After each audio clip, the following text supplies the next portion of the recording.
Hey guys, welcome back to the channel. In today's video, I'm going to show you guys how to view and export tax reports in Wave.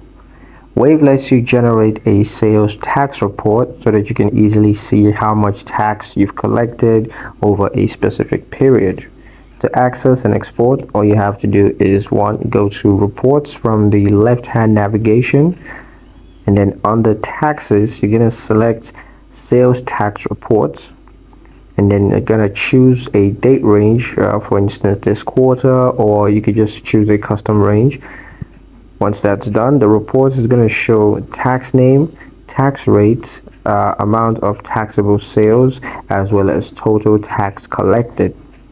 To export this information, all you got to do is click the export button that's in the top right corner, then choose PDF or CSV, of course depending on your needs.